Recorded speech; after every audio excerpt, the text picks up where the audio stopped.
আমরা যেভাবে দেশকে এগিয়ে নিতে চেয়েছিলাম গত ৮-৯ মাসে, সেভাবে দেশ আমাদের আশা আকাঙ্ক্ষা পূরণ করতে পারে নাই। আমরা আপনাদের স্মরণ আছে, প্রথম দিনে বলেছিলাম ৮ই আগস্ট 11:30টার সময় আমাদের প্রেস কনফারেন্স ছিল। বাংলাদেশে তখন কেউ চিন্তাও করে না প্রেস কনফারেন্স করতে হবে। আমাদের প্রেস কনফারেন্সে আমরা গুরুত্বপূর্ণ কয়েকটা পয়েন্ট বলেছিলাম।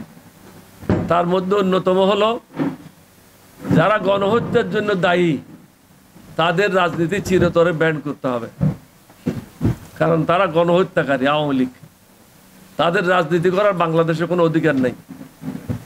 এখন আপনারা দেখেছেন আমাদের কথা অক্ষরে অক্ষরে সত্য হয়েছে, তারা ভারতের নাগরিক। আসলে ভারতে আশ্রয় নিয়েছে।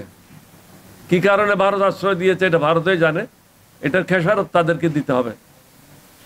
বাংলাদেশকে এত সহজভাবে যদি ভারত নেয়, এটা জীবনে বড় ভুল করবে mister Modi and his group.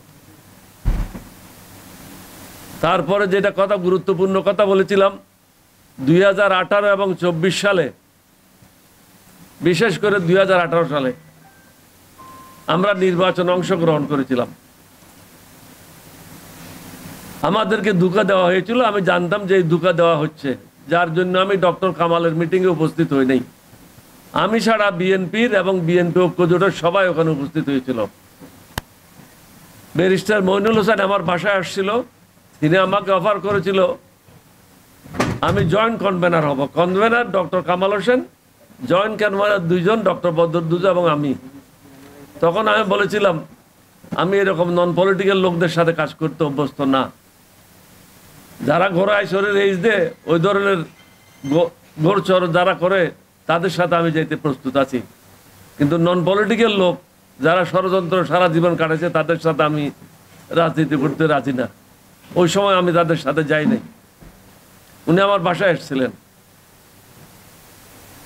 এই জন্য আমরা বলেছিলাম 2024 সালে যেহেতু সবাই অংশগ্রহণ করেছিল, যে সমস্ত ডিসি, এসপি, ইউএনও এবং ওসি, তারা প্রত্যক্ষভাবে নির্বাচন রিগিংয়ের সাথে জড়িত। সুতরাং তাদেরকে চাকরির থেকে বরখাস্ত করে দেওয়া হবে। কিন্তু ইউনূস সাহেব এখনো পর্যন্ত সেটা করতে পারে নাই। ওনার দুর্বলতা কোথায় আমি জানি না। আমরা এটাও বলেছি যে শেখ হাসিনাকে যারা ক্ষমতায় টিকে রাখার জন্য কাজ করেছে, তাদের বিরুদ্ধে ব্যবস্থা নেওয়ার জন্য। এটা আংশিক ব্যবস্থা নিয়েছে, উল্লেখযোগ্য তেমন কোনো ব্যবস্থা তিনি গ্রহণ করতে পারে নাই। যার জন্য প্রতিনিয়ত যার যেখানে ইচ্ছা হরতাল করতেছে, যার যেখানে ইচ্ছা অবরোধ করতেছে, যার যেখানে ইচ্ছা দাবি দেওয়া নিয়ে আসতেছে। কারণ যখন দেশে আইন শৃঙ্খলা ভেঙে পড়ে, নিয়ম কানুন চলে না, তখন যে যার ইচ্ছা সে রাস্তায় নেমে আসে। বর্তমানে এটা হয়েছে ফ্রি ফর অল।